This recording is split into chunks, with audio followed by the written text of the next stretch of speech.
শিলিগুড়ি সংলগ্ন জলপাইগুড়ি জেলার new Jalpaiguri station থেকে পাচারের আগেই ৫৬ জন যুবতীকে উদ্ধার হওয়ার ঘটনায় চন্দ্রিমা কর ও জিতেন্দ্র কুমার পাসওয়ান নামে দুজনকে গ্রেপ্তার করেছে জিআরপি।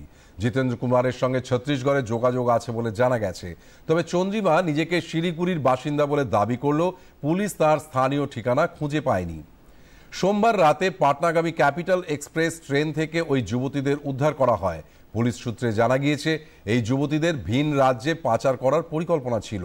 জিআরপির তদন্তে উঠে এসেছে শিলিগুড়ির ঠাকুরনগরের drug education and charitable society নামের একটি প্রশিক্ষণ কেন্দ্র থেকেই এই চক্র চালানো হতো। প্রতিষ্ঠানটি উৎকর্ষ বাংলা ও কেন্দ্র সরকারের গ্রামীণ কৌশল্য যোজনার প্রশিক্ষণ কেন্দ্রের আড়াল নিয়ে ম্যানেজমেন্ট কোর্স পড়ানোর নামে কাজ করত।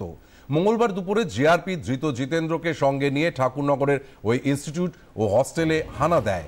তদন্তকারীদের দাবি ৩ তলা ওই বিল্ডিং ২ লক্ষ টাকায় ভাড়া নেওয়া হয়েছিল এবং পাচারের ছক ফাঁস হওয়ার আগেই মূল চক্রটি সমস্ত কিছু গুটিয়ে ফেলার চেষ্টা করেছিল। বিভিন্ন ঘরে প্যাকেটবন্দি অবস্থায় পাওয়া গিয়েছে কম্পিউটার, সিপিইউ সহ গুরুত্বপূর্ণ নথিপত্র।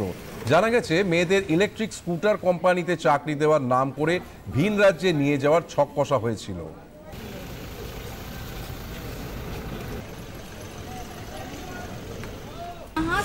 यहाँ से पटना दानापुर से फिर एसएमबीटी का ट्रेन था 3 बजे। तो सील लेके नहीं सर, वो जैसे कि इतनी सारी लड़कियां थी ना, तो वो लोग का मतलब कि सीट नंबर होता है वो लिखा गया था। ऑफिस तो बंद हुआ, अभी बंद ही नहीं हुआ है सर। नौकरी दिया जाता था आईफोन में, जो यहाँ पे चाय पत्ती बागान में लड़कियां लोग जो बेरोजगार बैठी हुई थी पढ़ी लिखी, तो वो लोग के द्वारा एसटी और एससी वाले लोग हैं ना, वो लोग बेरोजगार बैठे, तो प्रधानमंत्री द्वारा एक योजना पास हुआ है, प्रधानमंत्री कौशल विकास योजना। ये जो है DDU-JKY ग्रामीण कौशल विकास योजना ये वाला है। तो यहाँ से क्या करता था, लड़की लोग को यहाँ से पहले हम लोग पंचायत जाते थे, पंचायत से मेरा हस्बैंड है, पंचायत में पहले वीडियो लोग से परमिशन लेता था, तब लड़की लोग को कॉलिंग करके वहाँ पे मोबिलाइजेशन करते थे, मीटिंग करते थे। उसके बाद यहाँ पर लड़कियों को इंटरव्यू लेकर के तब यहाँ पे एडमिशन होता था, 3 महीना कोर्स करवा करके उसके बाद ये लोग को जॉब पे भेजा जाता। বর্তমানে ধৃতদের 6 দিনের পুলিশ হেফাজতে নিয়ে জিজ্ঞাসাবাদ চলছে। পুলিশ সূত্রে আরও জানানো হয়েছে এই চক্রের সঙ্গে আন্তঃরাজ্য ও আন্তর্জাতিক পাচার চক্র জড়িত থাকতে পারে। তদন্ত চলছে বলে জানিয়েছেন এনজিপি জিআরপি ডিএসপি পারিজাত সরকার। দুজনের যৌথভাবে একটা ক্যাপিটাল এক্সপ্রেসে রেড করা হয়।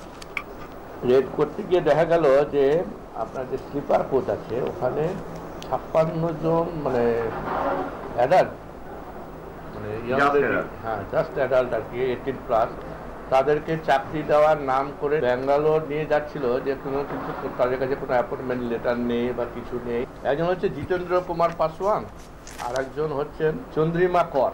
এই দুজনকে পাওয়া গেল। ওনারা তো প্রশ্ন করা হলো যে আপনারা নিয়ে যাচ্ছেন কেন, ব্যাঙ্গালোরে কী আছে, কোনো ডকুমেন্টস আছে কি আছে, কিন্তু কোনো সঠিক জবাব দিতে পারছে না।